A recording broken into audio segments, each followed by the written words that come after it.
हमने अभी तक जीवों मनुष्य में पोषण के बारे में जाना।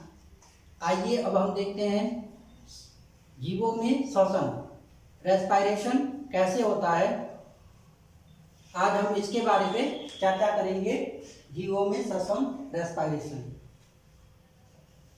सभी जीवधारियों में, चाहे वो उच्च वर्ग के जीव हों, सूक्ष्म जीव हों, पेड़ पौधे, सभी को अपनी क्रियाशीलता जैसे पोषण, गति इत्यादि क्रियाओं को करने के लिए ऊर्जा की आवश्यकता होती है। यह ऊर्जा कार्बोहाइड्रेट जैसे ग्लूकोज, फ्रक्टोज, सुक्रोज, स्टार्च इत्यादि के रूप में, रासायनिक ऊर्जा के रूप में संचित होती है तथा श्वसन के द्वारा यह ऊर्जा मुक्त होकर के उन्हें ऊर्जा प्रदान करती है। कार्बोहाइड्रेट के ऑक्सीकरण के द्वारा हमें कार्बन डाइऑक्साइड, जल तथा ऊर्जा प्राप्त होती है। जैसे इसके हम निम्न समीकरण द्वारा देख सकते हैं, जैसे C6H12O6O2।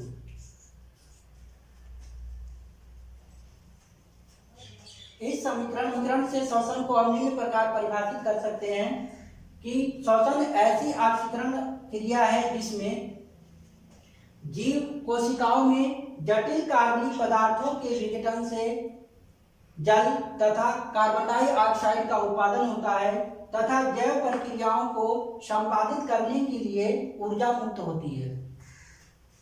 श्वसन की प्रक्रिया जीव कोशिका में, श्वसन की प्रक्रिया जीव कोशिका के कोशिका द्रव्य में अंग माइटोकॉन्ड्रिया के संपन्न होती है।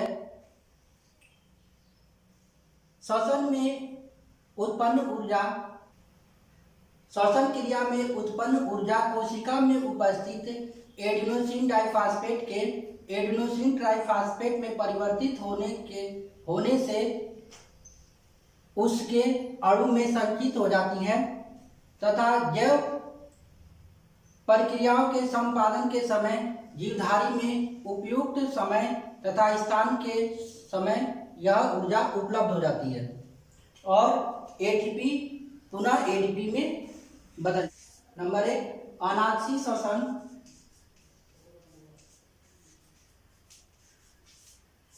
अनाक्षी या अवायवी श्वसन। अवायवी श्वसन और दूसरी होती है वायवी आक्षी या वायवी श्वसन।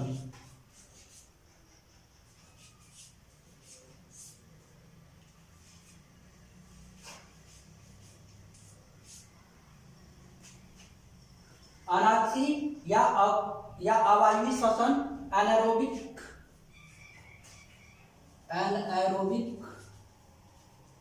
Respiration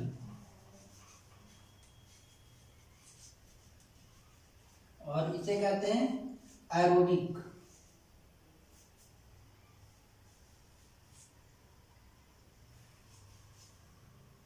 aerobic respiration. तो इसमें हम सबसे पहले देखते हैं अनाक्षी श्वसन या अवायवी श्वसन।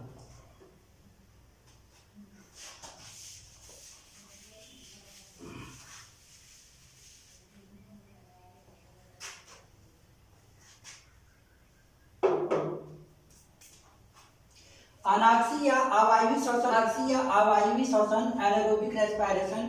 इस प्रकार के श्वसन में ऑक्सीजन की आवश्यकता नहीं होती है।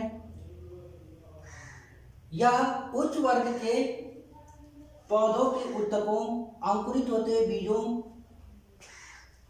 तथा सूक्ष्म जीवों जैसे ईस्ट इत्यादि जीवों में यह श्वसन की क्रिया स्थायी रूप से होती है। ऐसे जीवों को एनारोब्स, अनाक्षी जीव या एनारोब्स कहते हैं। अनाक्षी जीव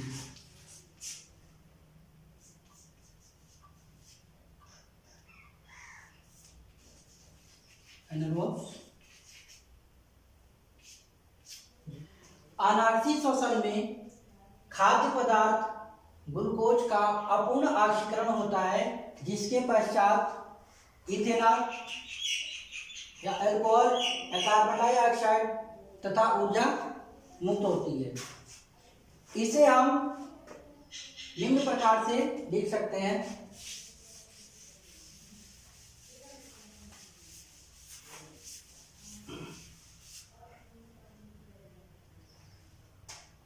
C6H12O6 अपूर्ण ऑक्सीकरण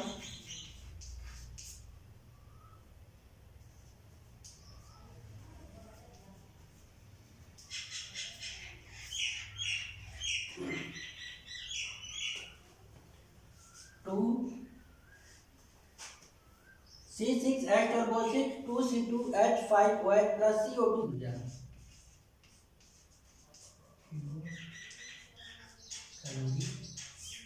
ऊर्जा। इस समीकरण से हमें यह ज्ञात होता है या पता चल रहा है कि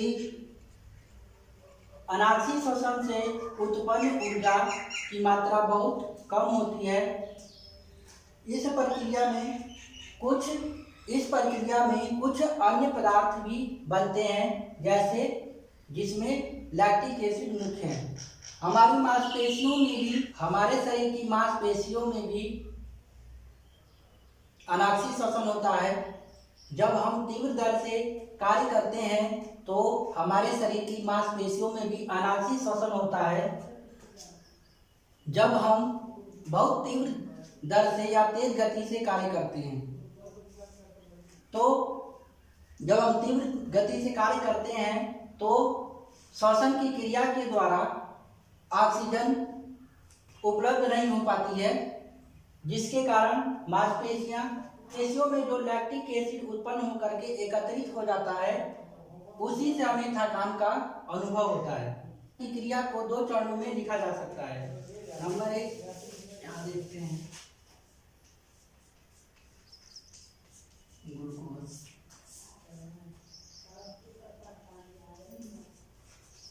ग्लाइकोलिसिस,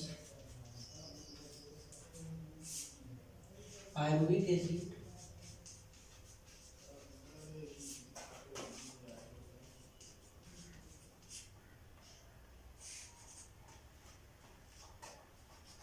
CO1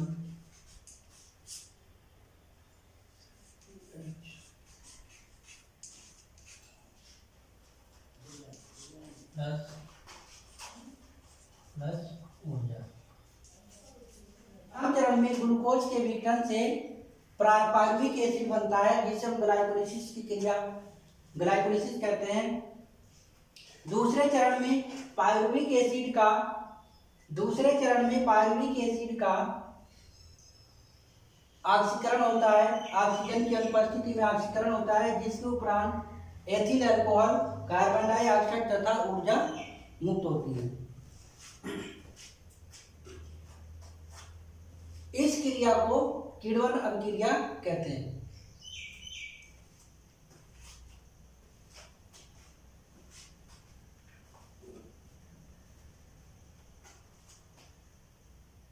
ये था सारा अनाक्षी श्वसन, एनारोबिक रेस्पिरेशन। अब देखते हैं हम वायवीय श्वसन या एरोबिक रेस्पिरेशन।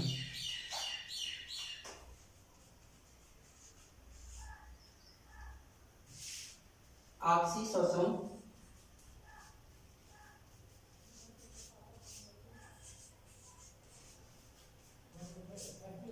श्वसन, एरोबिक या वायवीय श्वसन,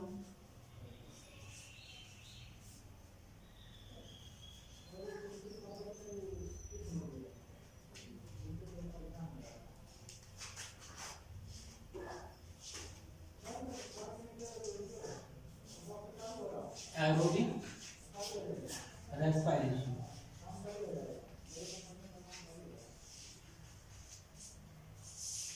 या वायवीय श्वसन। इस प्रकार के श्वसन के लिए ऑक्सीजन की आवश्यकता होती है। यह सभी पेड़ पौधों तथा जीवों में, ऐसे जीव धातुओं को ऑक्सीजीव एरोब्स कहते हैं। श्वसन की क्रिया में खाद्य पदार्थों जैसे ग्लूकोज का पूर्ण रूप से ऑक्सीकरण होता है, जिसके पश्चात कार्बन डाइऑक्साइड तथा जल और ऊर्जा प्राप्त होती है। में लिखा जा सकता है ग्लूकोज,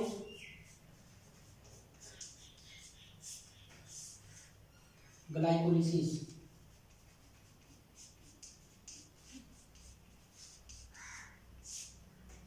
ऑक्सीजन आवश्यक नहीं,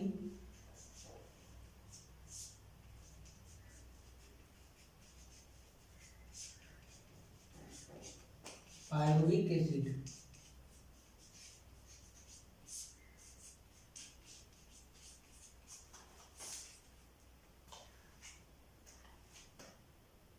O2 ऑक्सीजन आवश्यक।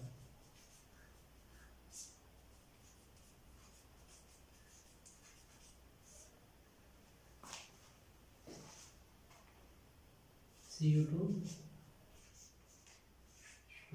प्लस।